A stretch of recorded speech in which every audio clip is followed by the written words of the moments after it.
أعوذ بالله من الشيطان الرجيم.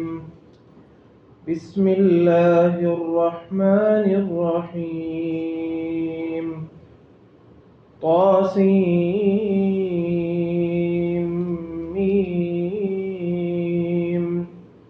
تلك آيات الكتاب المبين. نتلو عليك من نبأ موسى وفرعون بالحق لقوم يؤمنون. إن فرعون علا في الأرض وجعل أهلها شيعا يستضعف طائفة منهم يذبح أبناءهم ويستحيي نساءهم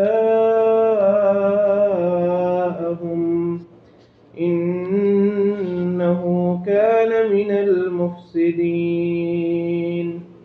ونريد أن نمن على الذين استضعفوا في الأرض ونجعلهم أئمة ونجعلهم الوارثين.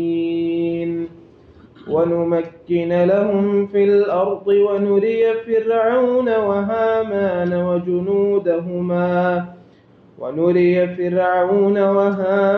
وجنودهما منهم ما كانوا يحذرون. وأوحينا إلى أم موسى أن أرضعيه فإذا خفت عليه فألقيه في اليم ولا تخافي ولا تحزني إنا رادوه إليك وجاعلوه من المرسلين. فالتقطه آل فرعون ليكون لهم عدوا وحزنا إن فرعون وهامان وجنودهما كانوا خاطئين. وقالت امرأة فرعون قرة عين لي ولك لا تقتلوه عسى أن ينفعنا أو نتخذه ولدا وهم لا يشعرون. وأصبح فؤاد أم موسى فارغا إن كادت لتبدي به لولا أن ربطنا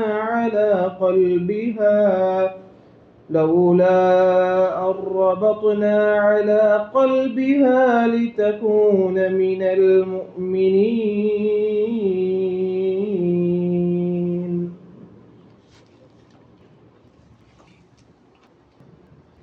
أعوذ بالله من الشيطان الرجيم. بسم الله الرحمن الرحیم. سورہ قصص میں جیسا کہ میں نے بیان کیا تھا کہ موسیٰ علیہ السلام کا واقعہ اللہ تعالیٰ نے بڑی تفصیل سے بیان کیا ہے. موسیٰ علیہ السلام کا معاملہ جو ہے وہ اس اعتبار سے نبی صلی اللہ علیہ وسلم سے قدرے مشکل تھا کہ موسیٰ علیہ السلام خود غلام قوم کے فرد تھے، اور غلام قوم کے فرد ہوتے ہوئے ایک ایسی قوم کے سربراہ یا حکمران کے پاس جانے کا حکم دیا جو اس وقت غالب تھی اور یہ مغلوب تھے. اور دوسری بات یہ تھی کہ موسیٰ علیہ السلام نبی صلی اللہ علیہ وسلم کا معاملہ ایسا نہیں تھا. نبی صلی اللہ علیہ وسلم خود اس خاندان کے فرد تھے، جو خاندان مکہ میں سب سے زیادہ معزز تھا اور سب سے زیادہ حکمرانی کا حق رکھنے والا تھا. وہ قریش کا خاندان تھا. نبی صلی اللہ علیہ وسلم خود بھی اسی خاندان سے تعلق رکھتے تھے. اور دوسری بات جو موسیٰ علیہ السلام کے معاملے میں زیادہ اہمیت رکھتی ہے وہ یہ ہے کہ موسیٰ علیہ السلام پہ ایک قتل کا مقدمہ تھا فرعون کے ہاں، اور وہ سمجھتے تھے کہ موسیٰ علیہ السلام جو ہیں وہ ہمارے مجرم ہیں اور یہاں سے بھاگے ہوئے ہیں، اور وہ مطلوب تھے ان کو، جبکہ نبی صلی اللہ علیہ وسلم کے معاملے میں ایسی کوئی بات نہیں تھی، بلکہ نبی صلی اللہ علیہ وسلم خود ان کی نگاہوں میں بہت زیادہ معزز تھے اور صادق اور امین تھے۔ اس اعتبار سے موسیٰ علیہ السلام کا معاملہ قدرے مشکل تھا نبی صلی اللہ علیہ وسلم کے معاملے میں، اور نبی صلی اللہ علیہ وسلم کو اس بات کی تسلی اور اطمینان دلایا گیا کہ موسیٰ علیہ السلام کا واقعہ جو ہے اس میں مسلمانوں کے لیے بھی اور خود نبی صلی اللہ علیہ وسلم کے لیے بھی ایک سبق ہے کہ مشکل حالات میں صبر سے اور تحمل سے اور درگزر سے اور افق سے کام لیں۔ اللہ تعالیٰ فرماتے ہیں تا سین میم، یہ تو حروف مقطعات ہیں جن کا علم اللہ تعالیٰ کو ہے۔ تلک آیات الکتاب المبین، یہ آیتیں ہیں کتاب مبین کی۔ کتاب سے مراد قرآن مجید بھی ہو سکتا ہے اور یہ سورت بھی ہو سکتی ہے، کہ یہ جو آیات ہیں یہ بڑی واضح ہیں اور بڑی نمایاں ہیں اس سورہ کی یا اس قرآن مجید کی۔ نتلو علیک من نبأ موسیٰ و فرعون بالحق، ہم بیان کرتے ہیں واقعہ موسیٰ علیہ السلام کا اور فرعون کا ٹھیک ٹھیک حق کے ساتھ، مطلب یہ ہے کہ جو بالکل صحیح واقعہ ہے بلا کم و کاسٹ ہم آپ کے سامنے پیش کر رہے ہیں۔ لیکن یؤمنون، لیکن اس واقعے سے فائدہ وہ لوگ اٹھائیں گے جو بات کو ماننے والے ہیں۔ جو بات کو ماننے والے نہیں ہیں، ضد میں پڑے ہوئے ہیں، ہر درمی پر پڑے ہوئے ہیں، جہالت ہے، غفلت ہے، بے توجہی ہے، فرمایا کہ ان کے لیے اس میں سبق نہیں ہے۔ اس واقعے میں سبق ہے ان لوگوں کے لیے جو باقی بات سننا چاہتے ہیں اور سن کے ماننا چاہتے ہیں۔ آگے فرمایا کہ ان فرعون علی فی الارض، جہاں تک فرعون کا تعلق ہے اس کا معاملہ یہ ہے کہ وہ زمین میں یا ملک میں اس نے اپنے آپ کو اونچا بنایا ہوا تھا۔ اونچا بنانے سے مراد یہی ہے کہ وہ تکبر تھا اسے کہ میرے پاس حکومت ہے بڑی۔ یہ جو تکبر ہے یہ انسان کی بڑی ہلاکت کا باعث ہے، اللہ تعالیٰ کو بالکل ناپسند ہے، اور یہ تکبر جو ہے یہ ضروری نہیں کہ حکومت پہ ہی ہو۔ تکبر جو ہے نا، اللہ تعالیٰ معاف کرے، اچھی شکل پہ بھی تکبر ہو سکتا ہے، حالانکہ شکل تو اللہ نے بنائی ہے۔ اچھی آواز پہ بھی تکبر ہو سکتا ہے، حالانکہ آواز تو اللہ نے بنائی ہے۔ دولت اور مال پہ بھی تکبر ہو سکتا ہے، حالانکہ دولت اور مال دینے والا تو اللہ ہے۔ یہ نبی صلی اللہ علیہ وسلم نے ویسے بھی یہ بات ارشاد فرمائی کہ تکبر جو ہے وہ صرف اللہ تعالیٰ کی ذات کے لائق ہے، اور جو آدمی تکبر کرے گا اللہ تعالیٰ اس کو منہ کے بال جہنم میں گرا دے گا۔ اور یہ بھی فرمایا نبی صلی اللہ علیہ وسلم نے کہ جو لوگ تکبر کرتے ہیں کسی بھی وجہ سے، یہ نعمتیں تو اللہ کی دی ہوئی ہیں، اللہ کی نعمتوں پہ عاجزی اختیار کرنی چاہیے، اس پہ تکبر تو نہیں آنا چاہیے۔ فرمایا کہ جو لوگ کسی بھی دی ہوئی اللہ کی نعمت پہ تکبر کرتے ہیں، قیامت کے دن اللہ تعالیٰ ان کو چیونٹیوں کی شکل میں زندہ کریں گے۔ یہ جو مختلف اللہ تعالیٰ نے قرآن مجید میں بتائی نا باتیں، کسی کو اندھا کر کے اٹھائیں گے، کسی کو بہرا کر کے اٹھائیں گے، کسی کو سر کے بال اٹھائیں گے، یہ انسان کے اپنے اعمال کا نتیجہ ہوگا۔ اسی طرح فرمایا کہ جو آدمی دنیا میں تکبر کرتا ہے کسی بھی بات پہ، حالانکہ وہ نعمتیں اللہ کی دی ہوئی ہیں، اللہ تعالیٰ ان کو ذلیل اور رسوا کرنے کے لیے قیامت کے دن چیونٹیوں کی شکل میں زندہ کریں گے۔ اور وہ واقعات بھی ہیں، قرآن مجید میں بھی ہے واقعہ قارون کا، کہ اللہ تعالیٰ نے اس کو اس کے خزانوں سمیت دھسا دیا زمین میں۔ اور نبی صلی اللہ علیہ وسلم نے یہ 2-3 باتیں بتائیں۔ ایک آدمی کو اپنے کپڑوں پہ بڑا تکبر تھا، میرے جیسے کپڑے کسی کے نہیں ہیں، اس کو زمین میں دھسا دیا۔ ایک آدمی کو اپنے بالوں پہ، اپنی شکل و صورت پہ تکبر تھا، اس کو بھی اللہ نے زمین میں دھسا دیا۔ تکبر اللہ تعالیٰ کو کسی صورت بھی پسند نہیں ہے، اور اس کے معاملے میں، اس کے مقابلے میں عاجزی جو ہے وہ اللہ کو محبوب ہے۔ فرمایا کہ جو آدمی اللہ کی رضا کے لیے عاجزی اختیار کرتا ہے اللہ اس کی عزت میں اضافہ کر دیتے ہیں۔ یہ ابتدا میں ہی دونوں کا چونکہ تقابل کرنا ہے نا، موسیٰ علیہ السلام کا بھی اور فرعون کا بھی، تو فرعون کی جو صفت بتائی اللہ نے وہ یہ ہے کہ فرعون کا معاملہ یہ تھا کہ وہ تکبر میں پڑا ہوا تھا۔ اراف الارض، ملک میں اس نے اپنے آپ کو اونچا بنا رکھا تھا۔ وَجَعَلَ أَهْلَهَا شِيَّعًا، اور جو اپنی رعایا تھی، اس ملک کے جو باشندے تھے، ان باشندوں کو اس نے گروہوں میں تقسیم کر رکھا تھا۔ ایک گروہ جو ہے اس کو دبا کے رکھا گیا، اور ایک گروہ جو ہے وہ مراعات یافتہ طبقہ تھا۔ جو اس کی اپنی قوم تھی ان کو سہولتیں، ان کے حقوق، ان کے مراعات، ان کے مفادات وہ بہت زیادہ تھے، اور جبکہ دوسری جو قوم تھی جو اس کی اپنی قوم تھی وہ قبطی قوم تھی، اور جو موسیٰ علیہ السلام کی قوم تھی وہ سبطی قوم تھی، بنی اسرائیل سے تعلق رکھنے والے۔ ان کو دبا کے رکھا گیا، ان کو محکوم بنا کے رکھا گیا، ان کو مزدور اور مظلوم بنا کے رکھا گیا، اور جو اس کی اپنی قوم کے لوگ تھے ان کو اس نے بہت زیادہ براعات اور بہت زیادہ مفادات اور ان کو اونچا اور اعلیٰ مقام معاشرے میں وہ دیا گیا۔ فرمایا کہ اس نے اپنے باشندوں کو گروہوں میں تقسیم کر رکھا تھا، ایک گروہ کو ذلیل اور رسوا اور کمزور، اور ایک کو طاقتور اور غالب۔ فرمایا کہ اس نے وہاں کے باشندوں کو گروہوں میں تقسیم کر رکھا تھا۔ یستضعف طائفۃ منہم، ان میں سے ایک گروہ وہ تھا جس کو دبا کے رکھا گیا تھا، کمزور بنایا گیا، جس کو ذلیل و رسوا کرتا تھا۔ اس کا حال یہ تھا کہ یذبح ابناءہم، ان کے جو بیٹے تھے ان کو وہ قتل کرتا تھا تاکہ ان کی نسل کو ختم کیا جائے۔ بیٹوں کو ذبح کرنے کا جو مقصد تھا، جو مطلوب تھا، وہ یہ تھا کہ یہ جو قوم ہے ہماری غلام ہے، لیکن غلامی میں بھی ان کو برداشت نہیں تھی ان کی نسل کشی کرنا اور ان کو مکمل طور پہ ختم کرنا اور ملیا میٹ کرنا، یہ مقصود تھا۔ وَيَسْتَحْيِي نِسَاءَهُمْ، اور ان کی جو عورتیں تھیں، ان کی بیٹیاں تھیں، ان کو زندہ رکھتا تاکہ ان سے خدامہ کا کام لیا جائے۔ إِنَّهُ كَانَ مِنَ الْمُفْسِدِينَ، بے شک وہ فساد کرنے والوں میں سے تھا۔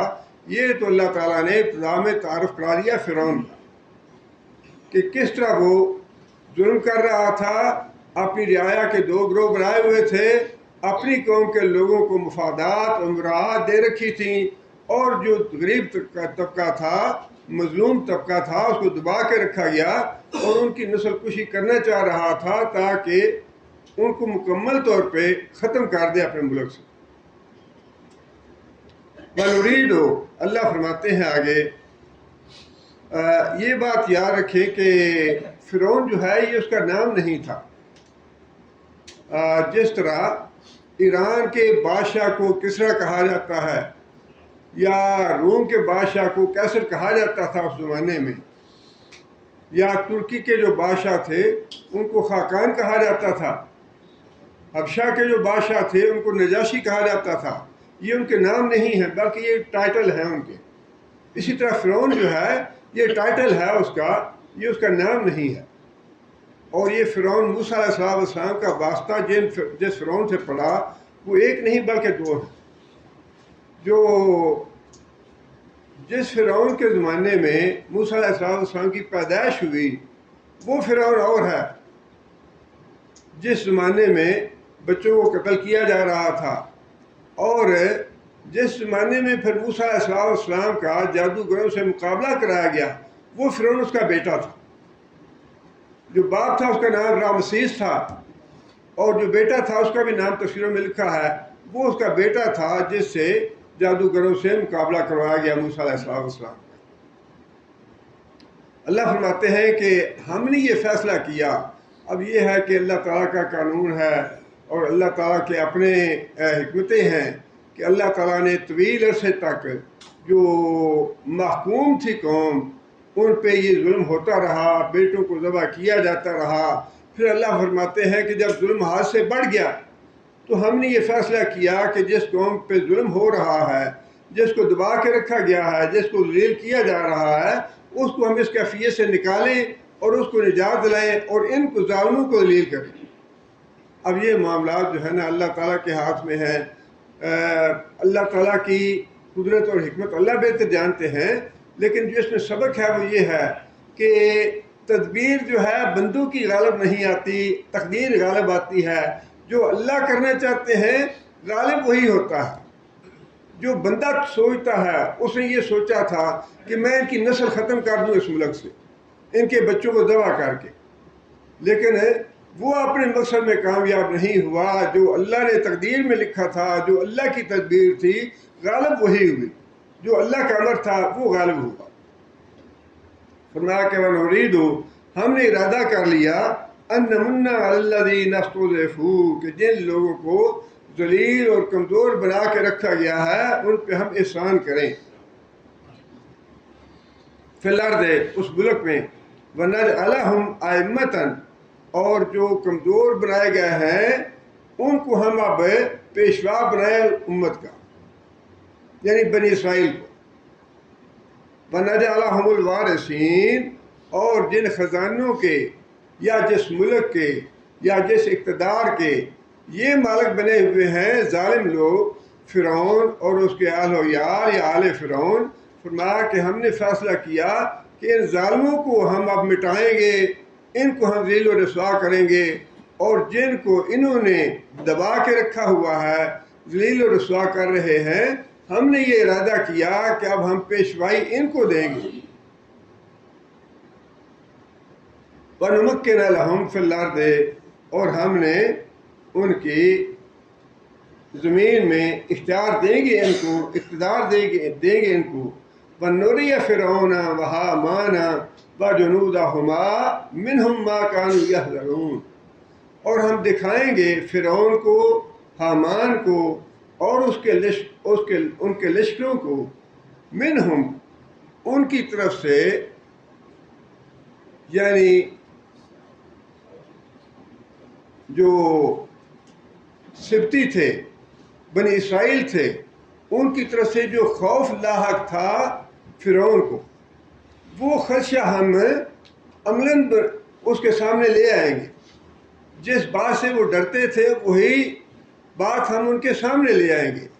اب اس کا اشارہ جو ہے وہ اس طرف ہے کہ جیسے تفاسیر میں لکھا ہے، فرعون نے خواب دیکھا کہ بنی اسرائیل کا میں ایک بچہ پیدا ہوا ہے اور وہ بچہ جو ہے وہ میری حکومت کے زوال کا باعث بن رہا ہے یا بنے گا۔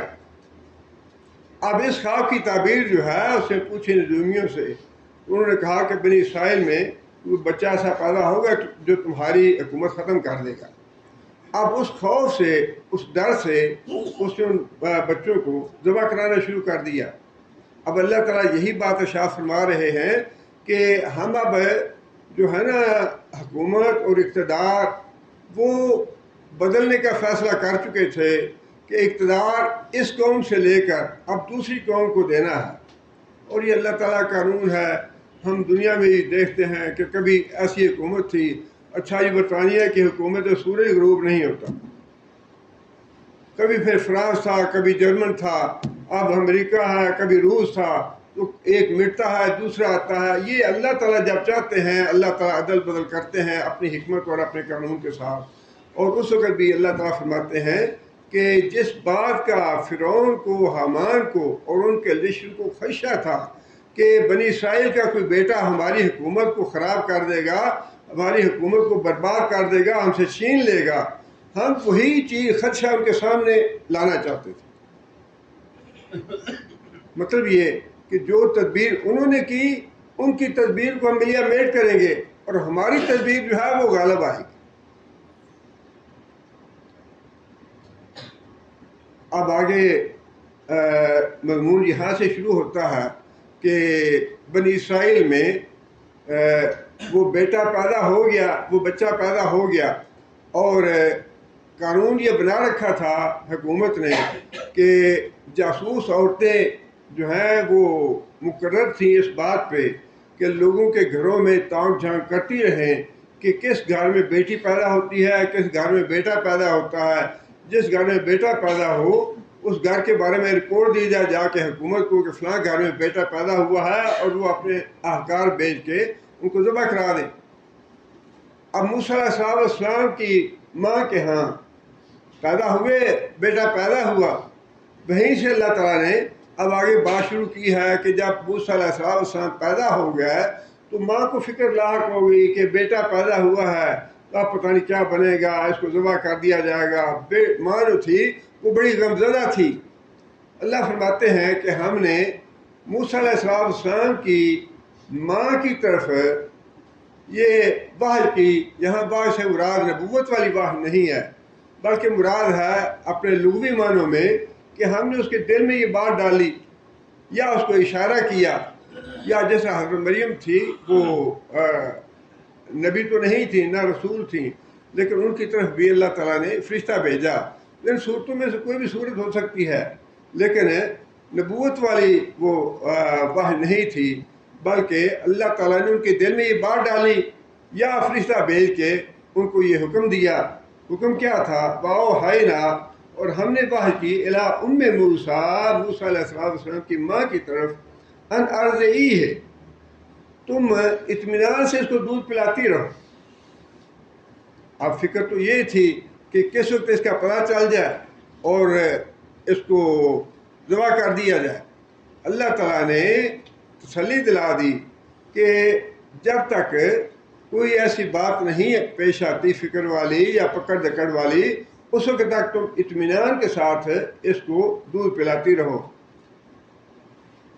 دوسری بات یہ ارشاد فرمائی، فَإِذَا خِفْتِ عَلَيْهِ، جب تمہیں خوف محسوس ہو کہ اب اس کے بارے میں کوئی کارروائی ہونے والی ہے، تمہیں کسی بات کا ڈر لاحق ہو جائے، فَأَلْقِيهِ فِي الْيَمِّ، تو کسی تابوت میں یا کسی ٹوکرے میں اس کو بچے کو رکھ کے تو دریا میں ڈال دینا، سمندر میں ڈال دینا۔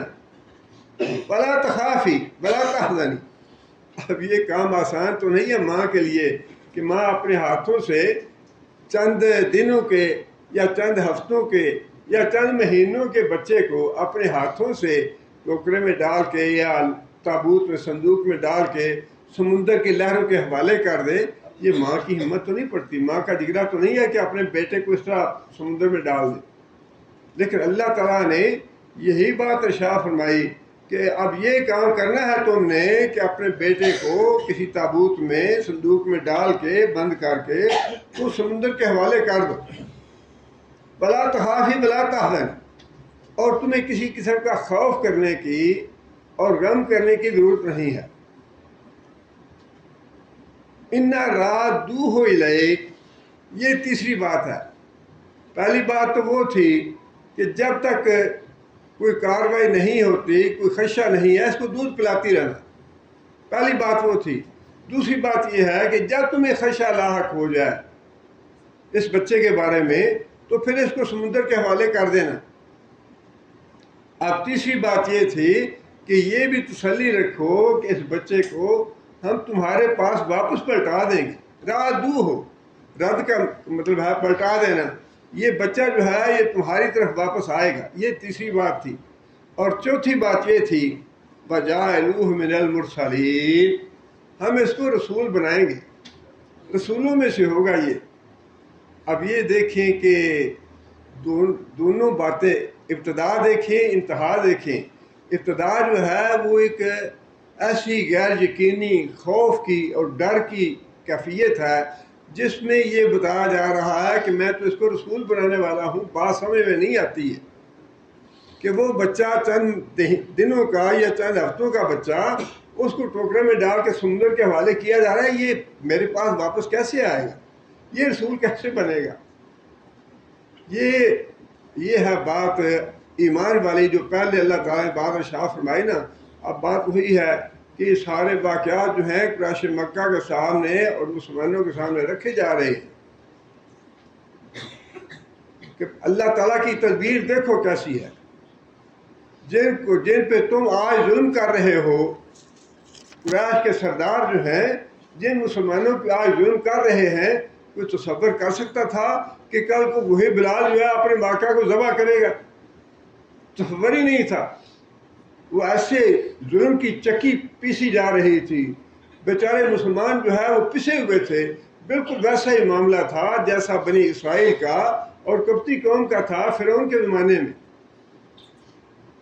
لیکن جیسی بات یہ اللہ نے فرمائی کہ تم فکر نہ کرو، اس کو ہم واپس بھی لائیں گے سمندر سے نکال کے، اور پھر واپس ہی نہیں لائیں گے، اس کو رسول بھی بنائیں گے.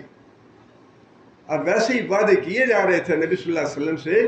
اسی سورہ کے آخر میں اللہ تعالیٰ نے، یہ مکی صورت ہے، اور اسی سورہ میں اللہ تعالیٰ نے نبی صلی اللہ علیہ وسلم کے بارے میں بھی یہ بات ارشاد فرمائی. کیا محمد صلی اللہ علیہ وسلم، ہم آپ کو جہاں سے آپ کو یہ نکال رہے ہیں وہیں ہم آپ کو واپس لے کے آئیں گے.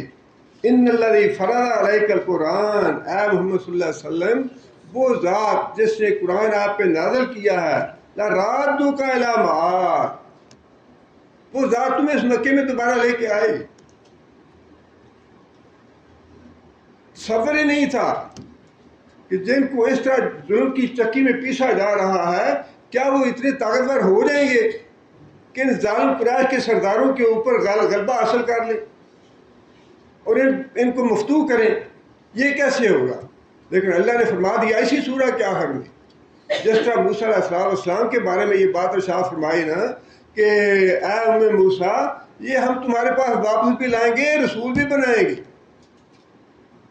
بالکل ویسے ہی جب ظلم ہو رہا تھا اور جب بری طرح سے پیسا جا رہا تھا مسلمانوں کو، انہی حالات میں اللہ تعالیٰ نے مسلمانوں کو بھی اسی سورہ میں یہ تسلی دی کہ تم فکر نہ کرو اس بات کا، میری تدبیر غالب آئے گی، میرا امر غالب آئے گا، اور میں اسی مکہ میں رسول اللہ صلی اللہ علیہ وسلم کو فاتح بنا کے واپس لاؤں گا انہی سرداروں کے اوپر. یہ جو سردار آج ظلم کر رہے ہیں اور حکمرانی کر رہے ہیں اور مسلمانوں کو ختم کرنا چاہتے ہیں، ملیا میٹ کرنا چاہتے ہیں، انہی سرداروں کے اوپر حکمران بنا کے فاتح بنا کے لاؤں گا محمد صلی اللہ علیہ وسلم.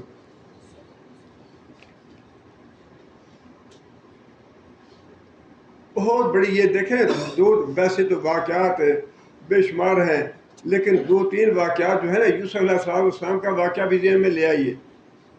کس طرح بھائیوں نے سازش کی کہ بھائی کو راستے سے ہٹانا ہے، قتل کرو یا جیسے بھی ہو اس کو راستے سے ہٹانا ہے.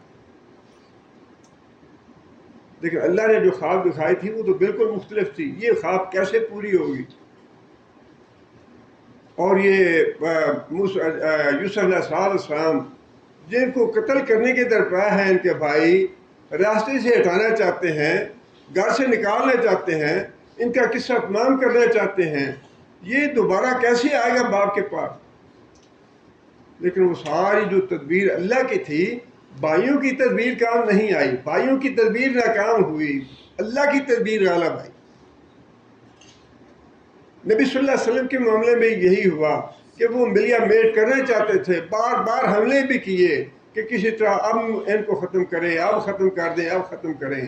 لیکن ہوئی وہی بات جو اللہ نے فرمائی تھی کہ اے محمد صلی اللہ علیہ وسلم، ہم فاتح بنا کے آپ کو مکہ میں لائیں گے.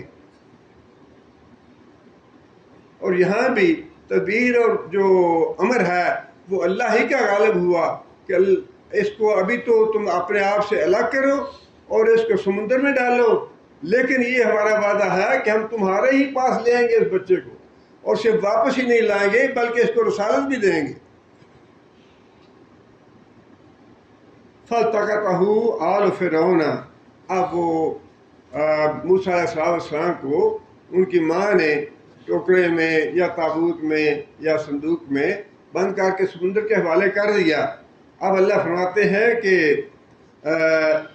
فَالْتَقَطَهُ، اٹھا لیا اس کو آل فرعون نے، فرعون کے اہلکاروں نے موسیٰ علیہ السلام کا جو تابوت تھا یا ٹوکرا تھا، جو بھی چیز تھی، دریا میں بہتے دیکھی تو پکڑ لیا اس کو. لِيَكُونَ لَهُمْ عَدُوًّا، اللہ تعالیٰ نے ابتدا ہی میں یہ بات بتا دی کہ اس کو پکڑا کیوں؟ اس لیے کہ ہم اس کو اتنی قوت دے دیں، اتنی طاقت دے دیں، ایسے وسائل مہیا کر دیں، ایسے حالات پیدا کر دیں کہ یہی جو بچہ ہے یہ فرعون کا اور آل فرعون کا دشمن بن کے ان کے سامنے آ جائے۔ اب یہاں بات جو ہے نا، یہ اللہ تعالیٰ کے جو کام ہیں، یہ اللہ تعالیٰ کے معاملات جو ہیں، ان اللہ علی کل شیء قدیر، اس پہ ایمان اگر ہو تو پھر تو بڑا کچھ ہو سکتا ہے، لیکن اگر ایمان ضعیف ہو، ایمان ہی کمزور ہو، تو پھر انسان 100 باتیں سوچتا ہے، یہ کیسے ہوگا، وہ کیسے ہوگا، سپر پاور ہے، ٹیکنالوجی نہیں ہے، یہ نہیں ہے، وہ نہیں ہے، یہ کیسے وہ انسان اسی چکر میں رہتا ہے۔ اور یہ بار بار اللہ نے فرمایا کہ شیطان تمہارے دلوں میں خوف ڈالتا ہے دشمن کا کہ سپر پاور ہے، ڈرو اس سے۔ اللہ کہتا ہے کہ اگر ایمان والے ہو تو مجھ سے ڈرو، ان سے نہ ڈرو۔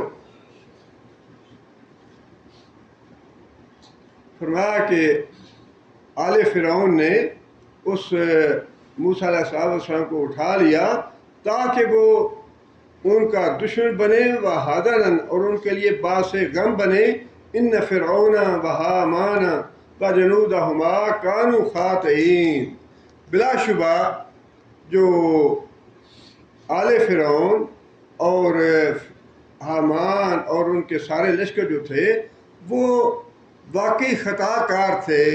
خطا کار جو ہے اس معنی میں جو کچھ ظلم کر رہے تھے وہ بھی خطا تھی، بچوں کو ذبح کرنا یہ بھی خطا تھی ان کی، اور دوسرا یہ ہے کہ اللہ کا مقابلہ کرنے والی بات جو ہے یہ بھی خطا تھی۔ جس طرح سے وہ بچوں کو ذبح کر کے اپنی حکومت عبدالآباد تک قائم رکھنا چاہتے تھے اور ان کی نسل ملیا میل کرنا چاہتے تھے، نسل کشی کرنا چاہتے تھے، یہ بھی ان کی خطا تھی۔ نسل کشی جو ہے نسل کو بڑھانا یا گھٹانا، کسی کو عزت دینا، کسی کو ذلیل کرنا، اقتدار دینا، اقتدار چھیننا، یہ اللہ کے ہاتھ میں ہے، انسانوں کے ہاتھ میں نہیں ہے۔ اس لیے فرمایا کہ وہ فرعون، حامان اور ان کے سارے لشکر جو ہیں وہ غلط فہمی میں پڑے ہوئے تھے کہ ہم ان کو قتل کر کے تو غالب رہیں گے، یا اللہ کی تقدیر سے ہم لڑ سکتے ہیں۔ اللہ کی تقدیر سے نہیں لڑ سکتے۔ آگے فرمایا کہ وقالت امرأۃ فرعون، فرعون کی بیوی نے یہ کہا قرۃ عین لی ولک، یہ بچہ تو بڑا خوبصورت ہے، بڑا خوش شکل ہے، اور یہ تو اگر ہمارے پاس رہے تو ہماری آنکھوں کی ٹھنڈک بنے گا۔ اللہ تعالیٰ نے فرعون کی بیوی کا 2 جگہ پہ ذکر فرمایا ہے۔ ایک تو یہاں پہ جب فرعون کی بیوی نے یہ بات کہی، جس سے یہ پتہ چلتا ہے کہ وہ جو پالیسی تھی حکومت کی بچوں کو ذبح کرنے کی، اس کو ناپسند کرتی تھی وہ، اور اس کا اظہار اللہ تعالیٰ نے سورہ تحریم میں بھی کیا ہے۔ جب وہ عورت جو تھی اپنے مزاج کے اعتبار سے اور اپنی عقل کے اعتبار سے صالح اور نیک عورت تھی، اور جب اس نے مقابلہ دیکھا جادوگروں کا اور موسیٰ علیہ السلام کا، تو جہاں جادوگر ایمان لائے تھے وہاں فرعون کی بیوی بھی ایمان لے آئی تھی،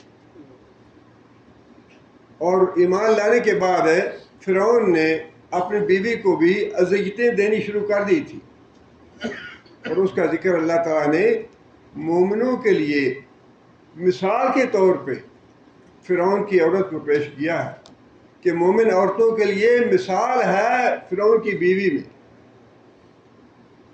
کتنی اللہ تعالیٰ نے عورت کو عظمت دی ہے، کتنا اس کا عبدالآباد تک فرعون کی بیوی کا نام جو ہے اللہ تعالیٰ نے قرآن میں ذکر کر کے ہمیشہ کے لیے رکھ دیا، قیامت تک کے لیے اس کا ذکر ہوتا رہے گا کہ مومنوں کے لیے سبق ہے، مومنوں کے لیے مثال ہے فرعون کی بیوی میں۔ فرمایا کہ وَضَرَبَ اللَّهُ مَثَلًا لِلَّذِينَ آمَنُوا، جو لوگ ایمان لائے ہیں ان کے سامنے اللہ تعالیٰ مثال پیش کرتا ہے امرأۃ فرعون، فرعون کی بیوی کی، اذ قالت رب ابن لی عندک بیتا فی الجنہ. مثال کس بات کی ہے؟ مثال اس بات کی ہے کہ خواہ کتنا ہی ظلم کیوں نہ ہو. کہا جاتا ہے تفسیروں میں جیسے کہ لکھا ہے کہ اپنی بیوی کے ہاتھ اور پاؤں میں میخیں کٹوا دی تھی اس نے، اس کے ایمان لانے کے جرم میں، اور اس نے صبر کیا، اپنا ایمان نہیں چھوڑا، بلکہ اللہ سے دعا کی، یا اللہ اپنے پاس جنت میں میرا گھر بنا دے. دنیا کے مصائب و آلام جو ہیں یہ ختم ہونے والے ہیں، لیکن جنتی نعمتیں جو ہیں وہ ختم ہونے والی نہیں ہیں. اللہ فرماتے ہیں کہ جب اس پہ ظلم ستم کیا اس نے، فرعون نے اپنی بیوی پہ، تو اس نے دعا کی اپنے رب سے، رب ابن لی عندک بیتا فی الجنہ ونجنی من فرعون وعملہ. یہ وہ بات ہے جس کا تعلق سورہ قصص کی اس آیت سے ہے کہ وہ عورت جو تھی اس نے دعا کی اللہ سے، یا اللہ میں پناہ مانگتی ہوں فرعون سے اور اس کے کاموں سے، اس کی پالیسیوں سے، اس کے ظلم سے. جو ظلم یہ کر رہا ہے بنی اسرائیل پہ، ان کے بچوں کو جو ذبح کر رہا ہے، میں اس سے نفرت کرتی ہوں، میں اس کو ناپسند کرتی ہوں. یا اللہ مجھے پناہ دے فرعون سے بھی اور اس کے کرتوتوں سے بھی. وَنَجِّنِي مِن فِرْعَوْنَ وَعَمَلِهِ وَنَجِّنِي مِنَ الْقَوْمِ الظَّالِمِينَ. یہ بڑی ظالم قوم ہے، مجھے اس ظالم قوم سے بھی نجات دے. اس عورت نے انتہائی ظلم کے باوجود، اس سے تو جادوگروں کے بارے میں بھی کہا تھا میں سولی دے دوں گا اور مخالف سمتوں سے تمہارے ہاتھ اور پاؤں کاٹ دوں گا، اور بیوی کو سزا دی اس نے. اور وہ رحم دل عورت تھی، اللہ سے ڈرنے والی تھی، اور اس کے دل میں ترس تھا بچے کے لیے. اس لیے اس نے جب موسیٰ علیہ السلام گھر میں لائے گئے تو اسی وقت اس نے اپنے شوہر سے درخواست کی کہ یہ بچہ بڑا اچھا لگتا ہے، بڑا خوبصورت ہے، اس کو قتل نہ کریں، اس پہ رحم کریں، اس پہ مہربانی کریں، اس کو زندہ رہنے. قرۃ عین لی ولک، یہ تیری اور میری آنکھوں کی ٹھنڈک بنے گا.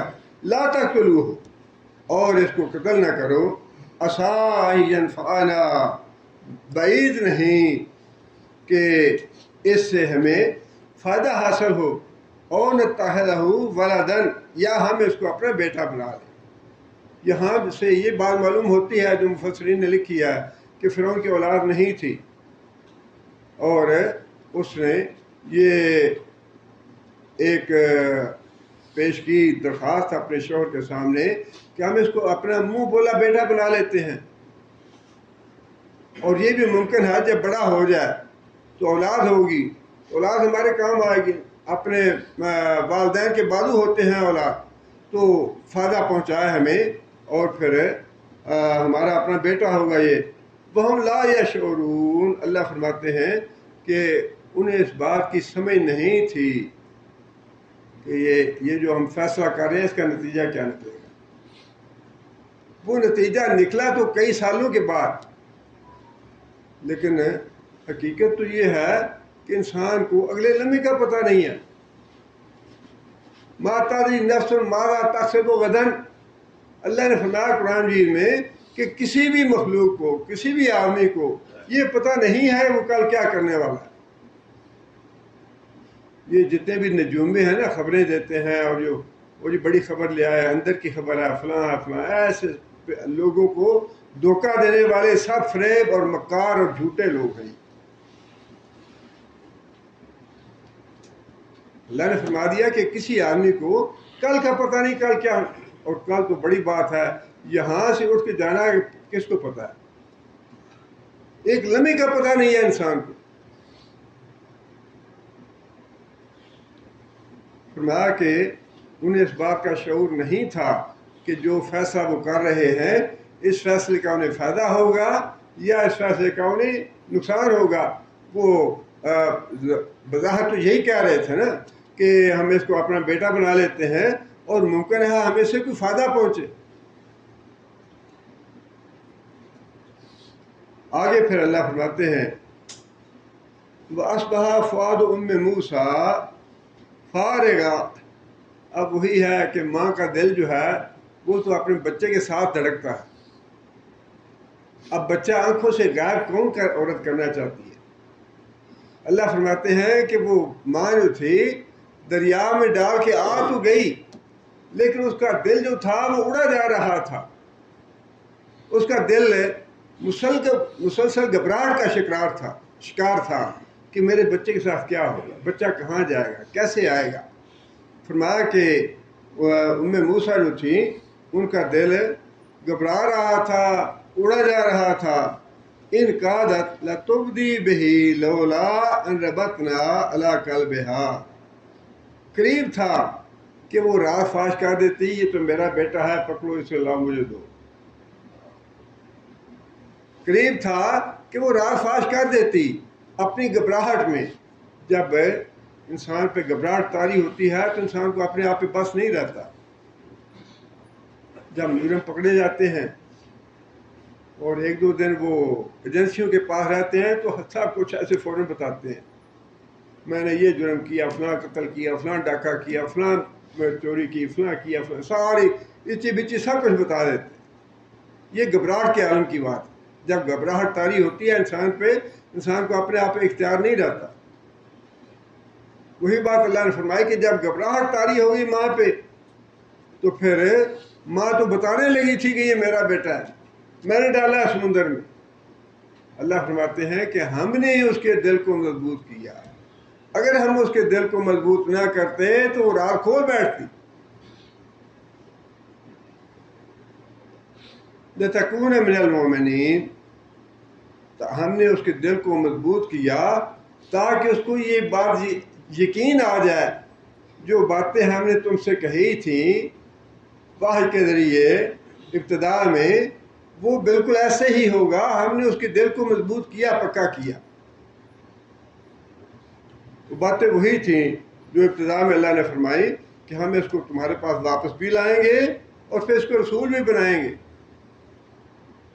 اللہ فرماتے ہیں کہ یہ ساری چیزیں جو ہیں یہ مسلمانوں کو ایک طرح سے تسلی دلانے کے لیے کہ ایسے حالات جو ہیں وہ ابتدار پیش آتے ہیں جیسے حالات تمہارے ساتھ پیش آئے ہیں، لیکن اللہ تعالیٰ اپنی مصلحت کے ساتھ، اپنی حکمت کے ساتھ، اپنی قدرت کے ساتھ جو مظلوم ہیں، جو دبائے ہوئے ہیں، ان کی نصرت اور مدد کرتے ہیں. اور پھر ایک وقت آتا ہے کہ وہی جو مغلوب ہیں اللہ ان کو غالب کر دیتا ہے. اللہ تعالیٰ سے دعا ہے کہ اللہ تعالیٰ یہ واقعہ جتنا باقی جو آیات ہیں یا صورتیں ہیں ان میں اللہ تعالیٰ نے مختلف حصے بیان کیے ہیں، لیکن یہاں پہ اللہ تعالیٰ نے موسیٰ علیہ السلام کی پیدائش سے لے کر فرعون کی ہلاکت تک بڑی تفصیل کے ساتھ سارا واقعہ بیان فرمایا ہے، اور اس لیے سورہ کا نام سورہ قصص رکھا گیا. ہمیں جو خلاصہ ہے اس بات کا وہ یہ ہے کہ ضرورت اس بات کی ہے کہ ہم اپنا ایمان پکا کریں. اس زندگی میں ایمان سے بڑھ کر کوئی قوت نہیں ہے. اور مسلمانوں کا دیکھ لیں کہ وہی بات ہے کہ جو پہلا غزوہ تھا مسلمانوں کا، اس میں مسلمان اس تیاری کے ساتھ نکلے نہیں تھے کہ ہم نے جنگ کرنی. یہ ذہن میں نہیں تھا کہ یہ جنگ کرنی پڑے گی. وہ نبی صلی اللہ علیہ وسلم نے جو قریش مکہ قافلہ تھا اس کو پکڑنے کے لیے نکلے تھے، وہ تو نکل گیا آگے، لیکن اس کے بعد قریش جو تھے وہ تو پورے تیاری کے ساتھ جنگ کے لیے آ گیا. اور یہ وہی افراد تھے جو نکلے تھے قافلے کو پکڑنے کے لیے. لیکن اللہ تعالیٰ نے کس طرح جو کمزور تھے، بے بس تھے، بے سہارا تھے، ان کی اللہ نے مدد کی، اور جو طاقتور تھے اللہ تعالیٰ نے ان کو ذلیل و رسوا کیا. یہ سارے واقعے میں اس طرح جتنے بھی اور بھی واقعات ہیں ان کا حاصل یہی ہے کہ جب تک مسلمانوں کا ایمان پکا رہے گا، جب تک دنیا کوئی طاقت ان کو مغلوب نہیں کر سکتی. مغلوب تب ہی ہوگا مومن جب اس کا ایمان کمزور ہوگا. اللہ تعالیٰ دعا ہے کہ اللہ تعالیٰ میں نیک عمل کرنے کی توفیق عطا فرمائے. دوسری بات یہ ہے کہ انشاءاللہ میں پاکستان اپنے پروگرام کے مطابق جا رہا ہوں، اور انشاءاللہ اللہ تعالیٰ کو جب منظور ہوا تو انشاءاللہ دوبارہ ملاقات ہوگی۔ لیکن اس عرصے میں یہ جو سلسلہ ہے درس کا، یہ اسی طرح چلتے رہنا چاہیے۔ جو ہے نا، ویسے تو الحمدللہ پروگرام بے شمار ہوتے ہیں، اور کسی بھی پروگرام کے ساتھ جڑے رہنا چاہیے، وہ کہیں بھی ہو، لیکن کہیں نہ کہیں دل میں جو ہے نا قرآن اور حدیث کے حصول کی تڑپ وہ ضرور رہنی چاہیے، اور وہ حاصل کرنے میں ڈھیل اور سستی اور غفلت نہیں آنی چاہیے۔ یہ اللہ تعالیٰ سے دعا ہے کہ اللہ تعالیٰ اسی طرح یہ پروگرام جو ہے وہ چلتا رہے، اور قرآن حدیث کی محفل جو ہے وہ بڑی بابرکت ہے۔ اللہ تعالیٰ ہمیں اس سے مستفید ہونے کی توفیق عطا فرمائے۔ جو صحابہ کرام تھے، اور اس کے بعد تبع تابعین اور تبع تابعین، ان میں کتنا شوق تھا اور کتنا جذبہ تھا۔ حضرت عبداللہ بن مسعود خود فرماتے ہیں کہ مجھے قرآن مجید کی ہر آیت کے بارے میں یہ پتہ ہے کہ اس کا شان نزول کیا ہے۔ اتنے عالم تھے، اور اس کے باوجود یہ کہتے تھے اگر مجھے پتہ چلے کہ فلاں جگہ پہ ایک آدمی ہے جو قرآن مجید کی آیت کا یہ مطلب بتاتا ہے جس کا مجھے پتہ نہیں ہے، تو وہاں تک اگر اونٹ جا سکتے ہو نا، تو میں اونٹ پہ بیٹھ کے وہاں جا کے اس سے اس آیت کا مطلب سیکھوں۔ اور حضرت ابو الدرداء رضی اللہ تعالیٰ عنہ کہتے تھے کہ اگر برق غمات تک بھی کوئی آدمی ایسا ہو جو قرآن حدیث سکھانے والا ہو اور مجھے اس کا پتہ نہ ہو، تو میں وہاں جا کے بھی اس سے سیکھوں۔ حضرت مقبول تابعی ہیں، اور بڑے کبار جو تابعین ہیں ان میں سے ہیں۔ وہ مصر میں ایک عورت کے غلام تھے، اس عورت نے آزاد کر دیا۔ مقبول کہتے ہیں کہ پھر آزادی کے بعد میں نے مصر میں جتنے علماء تھے سب سے علم حاصل کیا، اور اس کے بعد مصر سے میں حجاز گیا، حجاز سے عراق گیا، عراق سے شام گیا، اور ہر شہر میں ہر ملک میں جتنے علماء تھے قرآن حدیث کے ان سے میں نے علم حاصل کیا۔ اور اس زمانے میں پیدل لوگ عموماً جاتے تھے، یا زیادہ سے زیادہ اونٹوں کی سواری مہیا تھی، اور یہ جتنا سفر بتایا نا انہوں نے، یہ سفر بنتا ہے 3000 کلومیٹر سے زیادہ بنتا ہے۔ مصر سے حجاز، حجاز سے عراق، عراق سے شام۔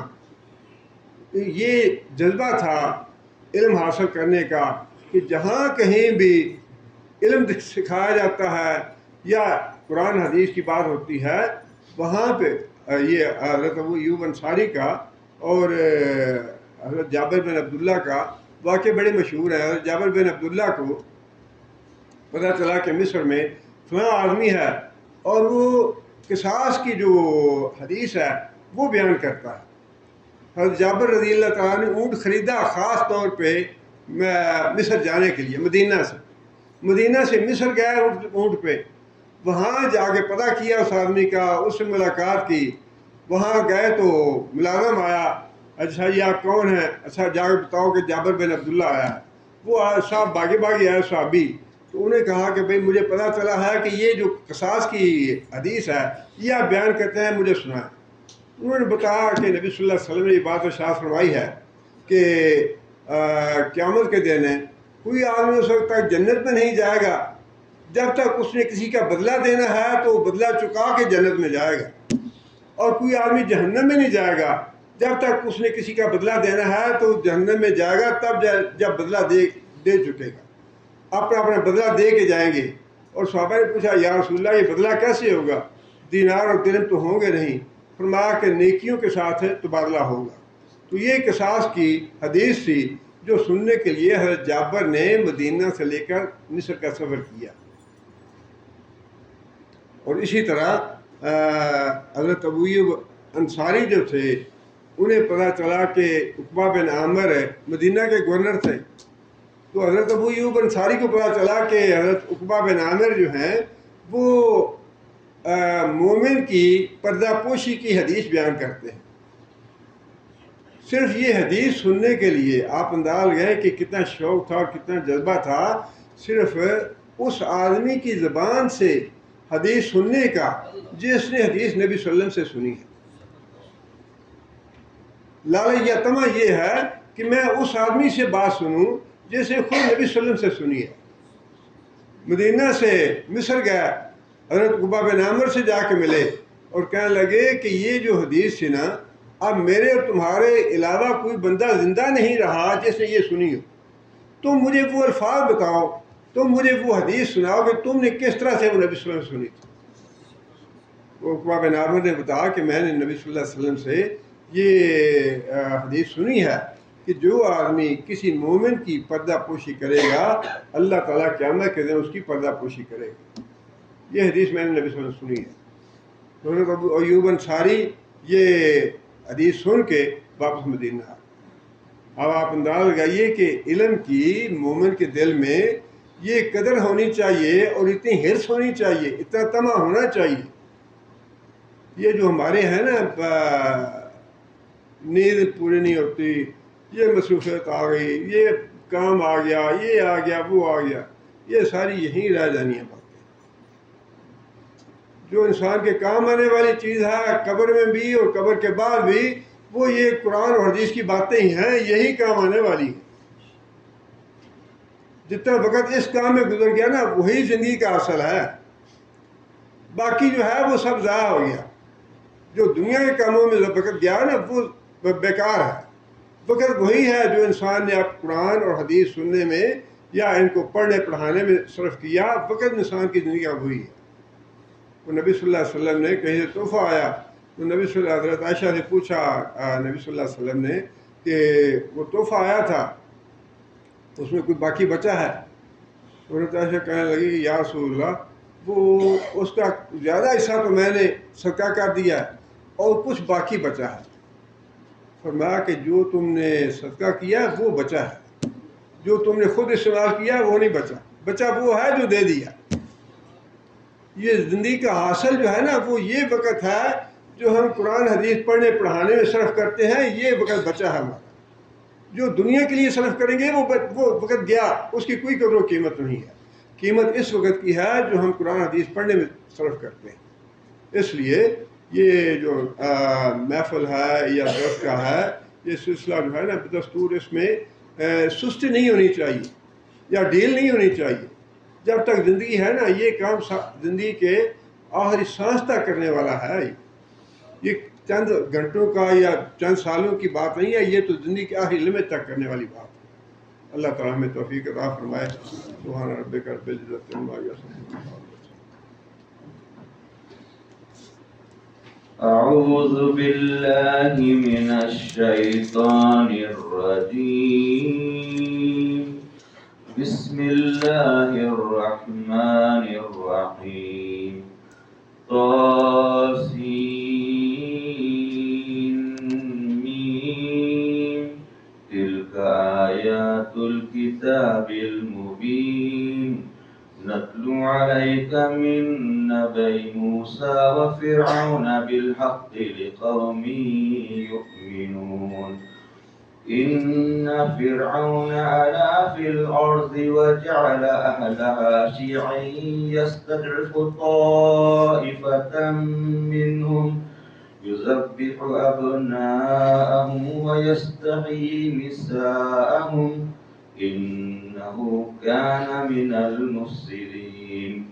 ونريد أن نمن على الذين استضعفوا في الأرض ونجعلهم أئمة ونجعلهم الوارثين ونمكن لهم في الأرض ونري فرعون وهامان وجنودهما منهم ما كانوا يحذرون. وأوحينا إلى أم موسى أن أرضعه فإذا خفت عليه فألقيه في اليم ولا تخافي ولا تحزني إنا رادوه إليك وجاعلوه من المرسلين.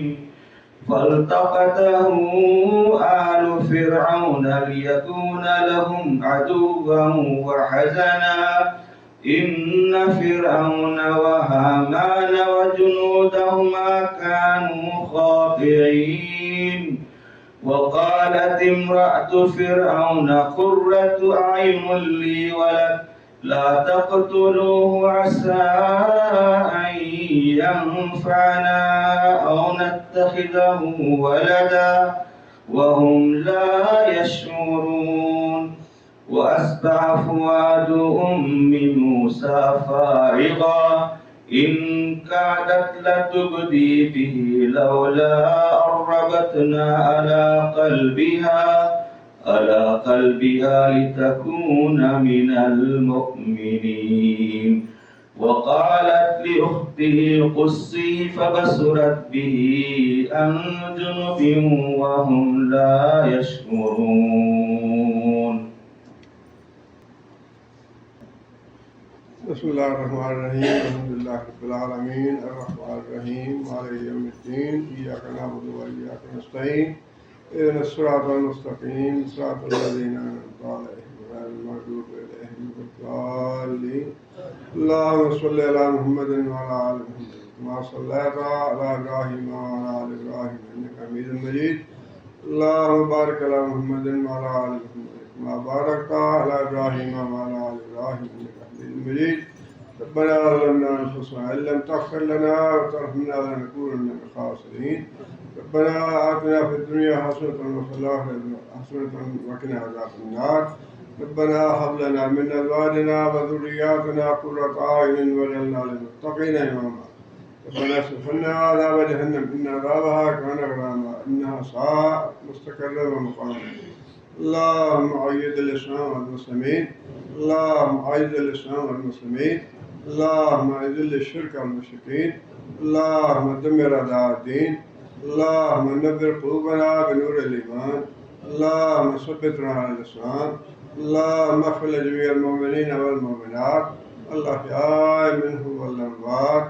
ربنا تقبل منا إنك أنت السميع العليم وتب علينا إنك أنت التواب الرحيم. سبحان ربك رب العزة عما يصفون وسلام على المرسلين والحمد لله.